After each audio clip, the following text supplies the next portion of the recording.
വളരെ അതിശയത്തോടെ നമ്മൾ കാണുന്ന ഒരു സംഭവമാണ് കപ്പലുകൾ.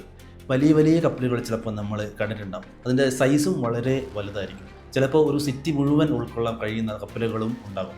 ചില കപ്പലുകളുടെ ഭംഗി കണ്ടാൽ ചിലപ്പോൾ നമുക്ക് അതിൻ്റെ കണ്ണെടുക്കാനേ തോന്നില്ല, കാരണം അത്രയ്ക്കും മനോഹരമായിരിക്കും. ഇത്തരം കപ്പലുകളൊക്കെ നമ്മൾ കണ്ടു കഴിഞ്ഞാൽ ചിലപ്പോൾ നമുക്ക് പല സംശയങ്ങളുണ്ടാകും. ഇതെങ്ങനെയാണ് നിർമ്മിക്കുന്നത്, ഇതെങ്ങനെയാണ് വെള്ളത്തിലോട്ടേക്ക് ഇറങ്ങുന്നത്, ഇത്രയും വലിയ കപ്പൽ എങ്ങനെയാണ് വെള്ളത്തിൽ ഇങ്ങനെ പൊങ്ങിക്കിടക്കുന്നത്, അത് താഴ്ന്നു പോകാതെ എന്നൊക്കെയുള്ള. അപ്പോൾ ഇങ്ങനെയുള്ള സംശയങ്ങൾക്കൊക്കെയാണ് ഞാൻ ഇന്ന് ഈ വീഡിയോയിലൂടെ ഒരു ക്ലാരിറ്റി കൊണ്ടുവരാൻ ശ്രമിക്കുന്നത്. വീഡിയോ ഇഷ്ടപ്പെടുവാണെങ്കിൽ ചാനൽ സബ്സ്ക്രൈബ് ചെയ്യാനും അതേപോലെ തന്നെ വീഡിയോ ലൈക്ക് ചെയ്യാനും നിങ്ങളുടെ അഭിപ്രായങ്ങൾ കമൻറ്റ് ചെയ്യാനും മറക്കരുത്. ചില കപ്പലുകൾ നമ്മൾ നോക്കിക്കഴിഞ്ഞാൽ ഏകദേശം 1,00,000 ടണ്ണിന് മുകളിലായിരിക്കും കപ്പലിൻ്റെ ഭാരം എന്ന് പറയുന്നത്.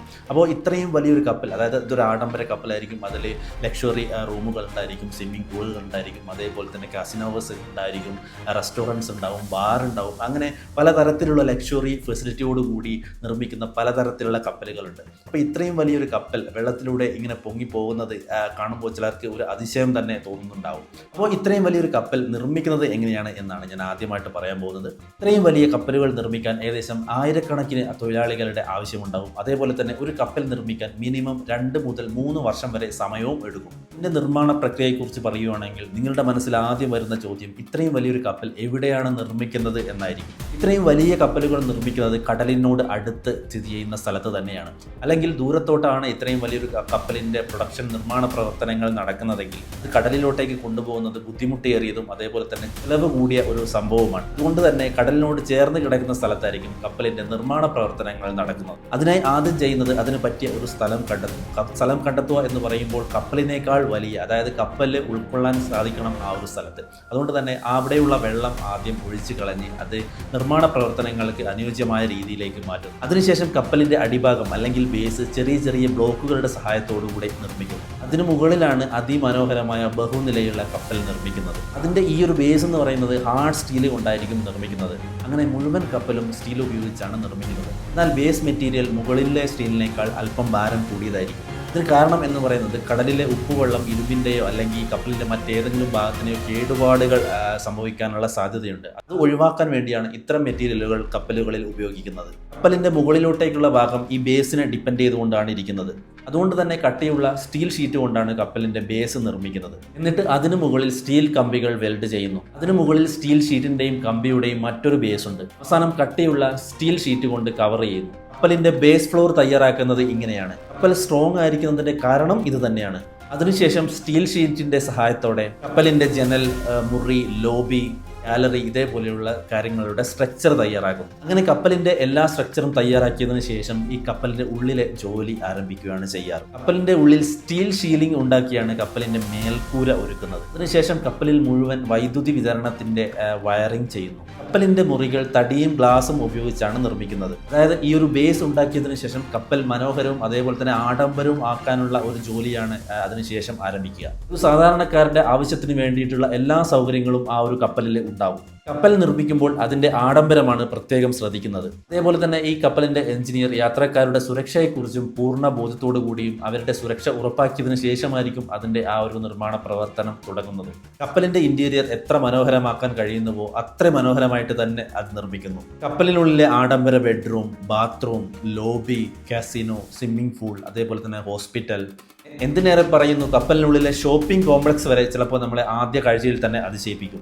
ഈ പറഞ്ഞ ഒരു ആഡംബര നഗരത്തിൽ നമ്മൾ പോയി കാണാൻ പറ്റുന്നതൊക്കെ നമുക്ക് ഒരു ആഡംബര കപ്പലിനുള്ളിലും കാണാൻ സാധിക്കും. ഈ ഗംഭീരമായ ക്രൂസ് തയ്യാറായതിനു ശേഷം ഇതിൻ്റെ വെന്റിലേഷനിലായി കപ്പലിന് പുറത്ത് ഒരു വലിയ ഗ്ലാസ് മെഷ് തയ്യാറാക്കുകയും പിന്നീട് അത് വലിയ ക്രെയിനുകളുടെ സഹായത്തോടെ കപ്പലിൽ ഫിറ്റ് ചെയ്യുകയും ചെയ്യുന്നു. അടുത്തതായി എഞ്ചിനും അതേപോലെ തന്നെ ബ്രോൺസ് പ്രൊപ്പലറും കപ്പലിൽ ഇൻസ്റ്റാൾ ചെയ്യുന്നു. ഈ പ്രൊപ്പൈലർ എത്ര വേഗത്തിൽ കറങ്ങുന്നുവോ കപ്പൽ അത്രയും വേഗത്തിൽ സഞ്ചരിക്കും. ഇതിനായി ഒന്നിലധികം പ്രൊപ്പൈലറുകൾ കപ്പലിൽ ഇൻസ്റ്റാൾ ചെയ്തിട്ടുണ്ട്. ഉപ്പുവെള്ളത്തിൽ തുരുമ്പെടുക്കാത്ത അലൂമിനിയം, സിലിക്കൺ എന്നിവയുടെ അലോയി, ബ്രോൺസ് പ്രൊപ്പൈലറും ഒക്കെയാണ് ഈ കപ്പലിൽ ഇൻസ്റ്റാൾ ചെയ്തിരിക്കുന്നത്. അതിനുശേഷം കടലിലെ ഉപ്പുവെള്ളത്തിൽ കപ്പൽ തുരുമ്പെടുക്കാതിരിക്കാൻ കപ്പലിന്റെ ബോഡിയിൽ ആന്റി കൊറോഷൻ കെമിക്കലുകൾ ഉപയോഗിക്കുന്നു. കപ്പൽ പെയിന്റ് ചെയ്തതിനു ശേഷം പരിശോധനയ്ക്കായി വെള്ളത്തിലോട്ടേക്ക് ഇറങ്ങുന്നു. പരിശോധനയ്ക്ക് ശേഷം കണ്ടെത്തിയ മിസ്റ്റേക്കുകൾ തിരുത്തിയതിനു ശേഷം കപ്പലിന്റെ ലോഗോ നിർമ്മിക്കും. കപ്പലിന്റെ നിർമ്മാണ പ്രവർത്തനങ്ങൾ ഇങ്ങനെയാണ്. എന്നാൽ ഇത്രയും വലിയ കപ്പൽ എങ്ങനെയാണ് വെള്ളത്തിലോട്ടേക്ക് ഇറങ്ങുന്നത് എന്ന ചോദ്യമായിരിക്കും അല്ലെങ്കിൽ സംശയമായിരിക്കും പലർക്കും ഉള്ളത്. ആ ഒരു സംശയത്തിനുള്ള ഉത്തരമാണ് മുന്നോട്ടുള്ള ഭാഗങ്ങളിൽ നിങ്ങൾ കാണാൻ പോകുന്നത്. കപ്പലിനെ വെള്ളത്തിലേക്ക് ഇറക്കുക എന്ന് പറയുന്നത് വളരെ അപകടകരവും അതേപോലെ തന്നെ ബുദ്ധിമുട്ടും ഉള്ള ഒരു കാര്യമാണ്. ഇവിടെ ചെറിയൊരു പിഴവ് സംഭവിച്ചാൽ തന്നെ കോടിക്കണക്കിന് രൂപയുടെ നഷ്ടം സംഭവിക്കാനുള്ള സാധ്യത കൂടുതലാണ്. കപ്പലുകൾ വെള്ളത്തിലേക്ക് ഇറങ്ങാൻ പ്രധാനമായും 4 സാങ്കേതിക വിദ്യകളാണ് ഉപയോഗിക്കപ്പെടുന്നത് എന്നാണ് പറയപ്പെടുന്നത്.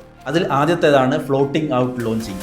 ആദ്യം നിങ്ങളോട് പറഞ്ഞതുപോലെ കപ്പൽ നിർമ്മിക്കുന്നതിന് മുമ്പ് തീരത്ത് നിന്ന് വലിയ സ്ഥലം ഒഴിഞ്ഞ ഇടമാക്കുകയും പിന്നീട് അതിൽ കപ്പൽ നിർമ്മിക്കുകയുമാണ് ചെയ്യുന്നത്. ഫ്ലോട്ടിംഗ് ഔട്ട് ലോഞ്ചിങ്ങിൽ കപ്പലിന്റെ നിർമ്മാണം പൂർത്തിയായതിനു ശേഷം ആ സ്ഥലം വീണ്ടും വെള്ളം കൊണ്ട് നിറയ്ക്കുന്നു. എന്നിട്ട് ആ ഒരു വെള്ളം കടൽ വെള്ളവുമായി കലർത്തും. പിന്നീട് ആ കപ്പലിനെ കടലിലേക്ക് ഇറക്കുകയാണ് ചെയ്യുന്നത്. അടുത്തതെന്ന് പറയുന്നത് ഗ്രാവിറ്റേഷണൽ ടൈപ്പ് ലോഞ്ചിങ് ആണ്.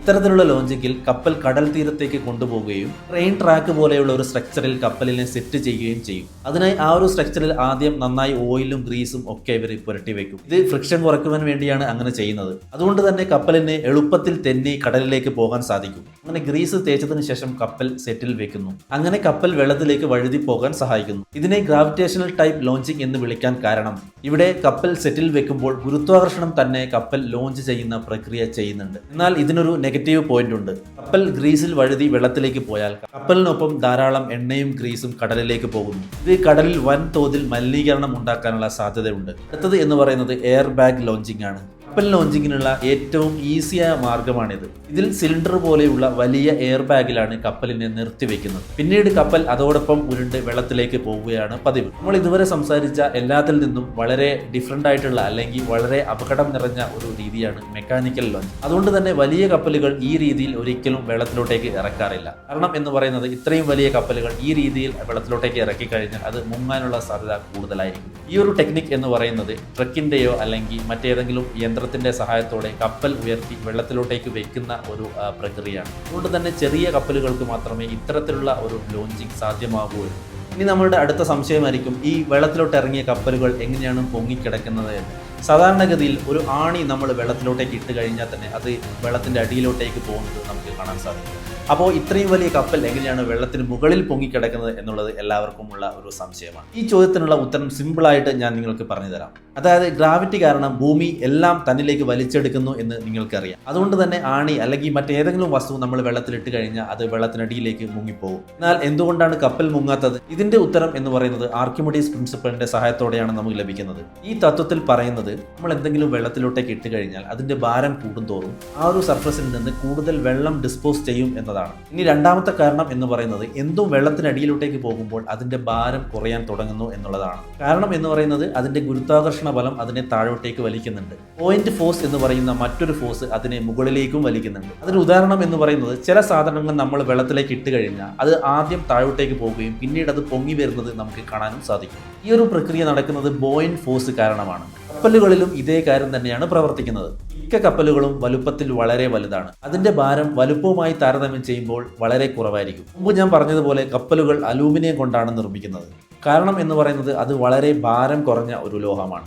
ഇത് കൂടാതെ കപ്പലുകൾ നിർമ്മിക്കുമ്പോൾ അതിന്റെ ഡെൻസിറ്റി ജലത്തിന്റെ ഡെൻസിറ്റിയേക്കാൾ കുറവായിരിക്കാൻ ശ്രദ്ധിക്കുന്നുണ്ട്. അതുകൊണ്ട് തന്നെ കപ്പൽ ചലിക്കുമ്പോൾ അതിന്റെ വലുപ്പത്തിനനുസരിച്ച് കൃത്യമായ അളവിൽ വെള്ളം ഡിസ്പ്ലേസ് ചെയ്യുകയും കപ്പൽ വെള്ളത്തിൽ പൊങ്ങിക്കിടക്കുകയും ചെയ്യുന്നു. ഇത് സിമ്പിളായിട്ട് മനസ്സിലാക്കാൻ വേണ്ടി നിങ്ങൾ ഒരേ വലുപ്പത്തിലുള്ള 2 ബോളുകൾ അല്ലെങ്കിൽ പന്തുകൾ എടുക്കുക. ഇതിൽ ഒന്ന് ഇരുമ്പ് പന്തായിരിക്കണം, മറ്റൊന്ന് റബ്ബർ ആയിരിക്കണം. ഇതിൽ ഇരുമ്പ് പന്തിന് ഏകദേശം 1/2 കിലോ മുതൽ 1 കിലോ വരെ തൂക്കവും ചിലപ്പോൾ ഉണ്ടാവും. എന്നാൽ റബ്ബർ പന്തിന് 200 മുതൽ 300 ഗ്രാം വരെ മാത്രമേ വെയിറ്റ് ഉണ്ടാകാൻ സാധ്യതയുള്ളൂ. റബ്ബർ ബോളിന് വെള്ളത്തിനേക്കാൾ ഡെൻസിറ്റി കുറവാണ്. വലിയ കപ്പലിന്റെ കാര്യത്തിൽ ഇത് തന്നെയാണ് സംഭവിക്കുന്നത്. കപ്പൽ സ്വന്തം ഭാരത്തിന്റെ തുല്യമായ വെള്ളം ഡിസ്പ്ലേസ് ചെയ്യുന്നുണ്ട്. ഈ ഡിസ്പ്ലേസ് ചെയ്ത ജലം പോയിന്റ് ഫോഴ്സ് എക്സേർട്ട് ചെയ്യുകയും കപ്പലിനെ വെള്ളത്തിൽ പൊങ്ങിക്കിടക്കാൻ സഹായിക്കുകയും ചെയ്യുന്നുണ്ട്. ഈ എപ്പോഴെങ്കിലും നിങ്ങൾ ഇതേപോലെയുള്ള വലിയ കപ്പലുകൾ കാണുകയാണെങ്കിൽ എന്തായാലും അതിന്റെ വലുപ്പവും ഭാരവും ഒന്ന് ഗൂഗിൾ ചെയ്ത് നോക്കുക. അതിന്റെ വലുപ്പം എത്രയായിരിക്കും, അതിന്റെ ഭാരം എത്രയായിരിക്കും. നമ്മൾ ഊഹിക്കുന്നതിലൊക്കെ വളരെ കുറവായിരിക്കും അതിൻ്റെ ഭാരം എന്ന് പറയുന്നത്. എന്തായാലും ഈ ഒരു വീഡിയോ ഇൻഫോർമേറ്റീവ് ആണെന്ന് വിചാരിക്കുന്നു. കുറച്ച് പേർക്കെങ്കിലും ഈ കപ്പൽ എങ്ങനെയാണ് വെള്ളത്തിൽ പൊങ്ങിക്കിടക്കുന്നത് എന്ന് മനസ്സിലായിട്ടുണ്ടെന്ന് വിചാരിക്കുന്നു. എന്തായാലും നിങ്ങൾക്ക് ഈ വീഡിയോ ഇഷ്ടപ്പെട്ടിട്ടുണ്ടെങ്കിൽ ചാനൽ സബ്സ്ക്രൈബ് ചെയ്യാനും അതേപോലെ തന്നെ നിങ്ങളുടെ അഭിപ്രായം കമൻറ്റ് ചെയ്യാനും മറക്കരുത്.